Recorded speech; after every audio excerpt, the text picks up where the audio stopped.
Good day, everyone. I am Leandro Miguel Brea. I am Jeloe Rodriguez.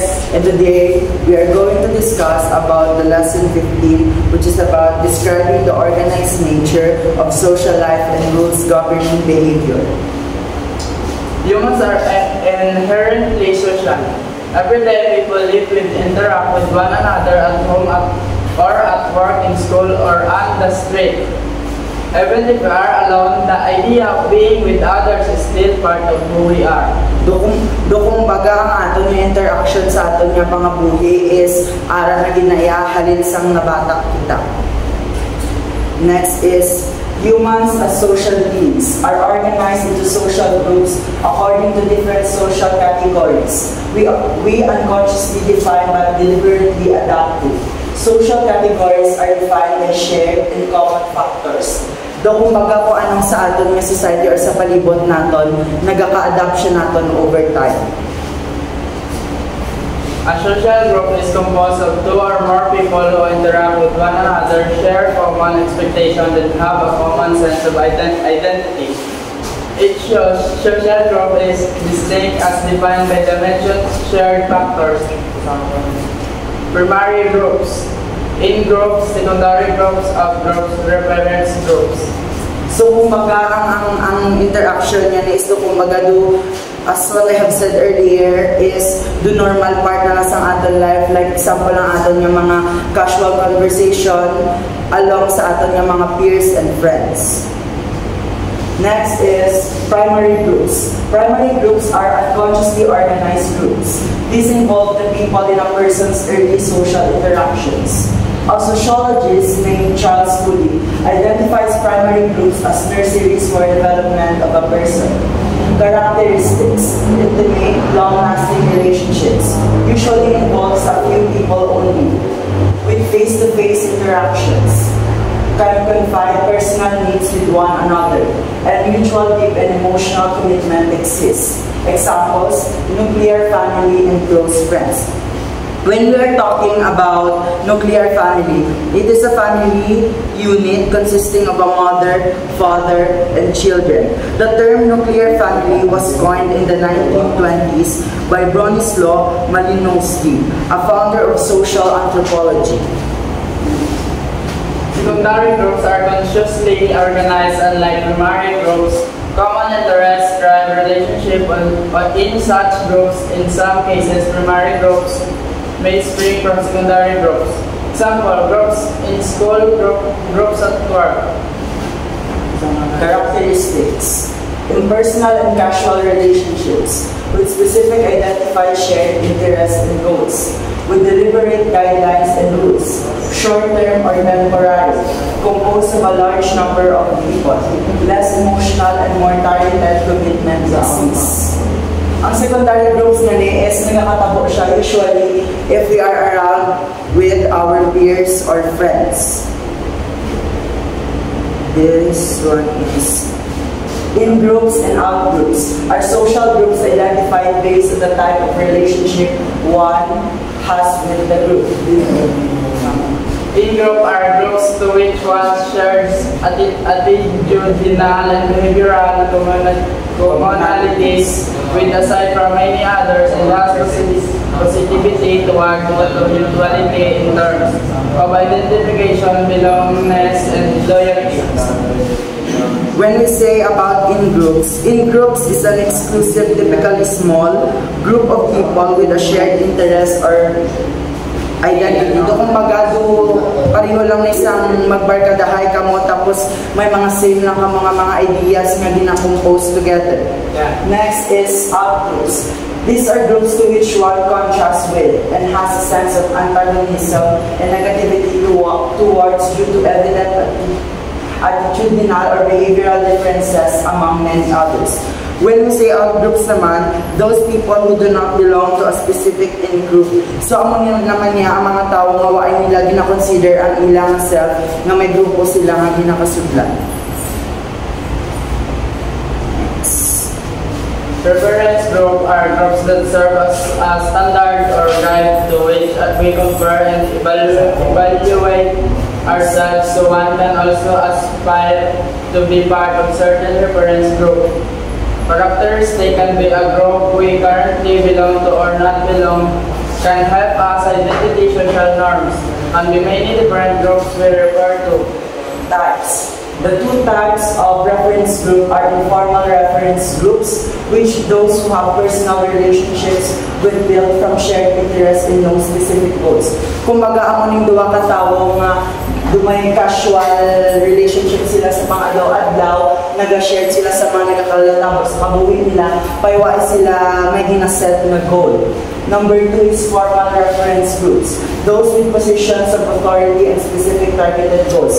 Example, sini ang may mga may obra, like example lang sa mga kampalingay, di ba may mga gin-target as for example sa mga sales na pala nila, target nila at the end of the month, magsaka ang ilang mga sales sa ilang mga company.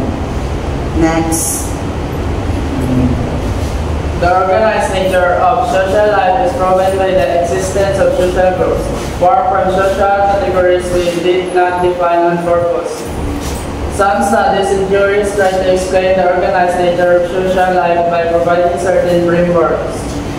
Kumbaga, ang organized nature of social life is nag-set sila sa framework, tapos ang naging purpose sa framework na dyan is ginpakay uya kung ano ang mga purpose, kung ano bala ang ginahimo sa mga studies kag theory sa aton nga society, sa aton nga everyday life. Next is the organized nature of social life. Studies and theories exist to explain the organized nature of life. One of these is the threefold nature of social life by Rudolf Steiner. It suggests that 3 realms of society make up a person's social life. 1 is political or rights life. Number 2, spiritual cultural life. And 3, economic life. When we say political or rights life, it is the political rights or a type of human rights that give individuals the ability to participate in their society and state without fear of discrimination or repression. So kumbaga, amo ni ang pagbata para sa aton nga mga tawo, amo na ning aton nga rights na nga hindi makakamaskisin ang mga tawo. Number 2 is spiritual cultural life. This is a spiritual and cultural life are intertwined and can be understood as a way to give meaning to life in a sense of connectedness to the world. Kung ano ba lang perspective sa isa ka tao or ang iyang point of view sa iyang surroundings. Next is economic life. Economic life is the length of time an asset is expected to be useful to its owner. It's the period during which an asset retains its utility and minimizes its cost per unit time. Kung baga ang naman nga ang mga negosyo nga nag-surround sa ating society. These are certain accepted and expected behaviors that create a set of standard behaviors every social group. Most of the time, we are directly or indirectly taught to follow social norms and we agree to do so naturally. One can look to a reference group in order to understand certain social norms. When we say social norms, it is made up of the rules governing behavior. Diba ang social norms, it talks about our attitude and behavior as a person. Next. Social roles are parts people play as members of a social group. Examples, Don lives daily with different social roles. Each social role has a set of accepted and expected behaviors or social norms that you should follow. Ang social roles nga ni, amo na ning aton nga mga responsibility as a citizen of a certain community na mga obligations. Next. The study of social norms or rules governing behavior is broad and can be overwhelming. However, it is clear that their existence has been often unspoken on the society we live in order. Without them, society may become chaotic, if not destructive. Magkabala nakita nga, the study of social norms or rules governing behavior is broad and can be overwhelming. When we say broad, is malapad siya. Lapad ang scope yang binatunan sa social norms kagang iyang sapo.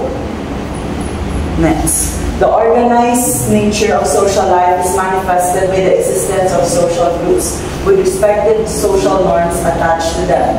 Social groups are composed of 2 or more people another, share common expectations, and have a common sense of identity. Social norms are certain accepted and expected behaviors that create a set of standard or rule governing behaviors every social groups. So kumbaga ang ginahabayan ni is kung ano ang sa social group bala, nag-connect lang sila nga duwa sa social norms naton nga mga tao.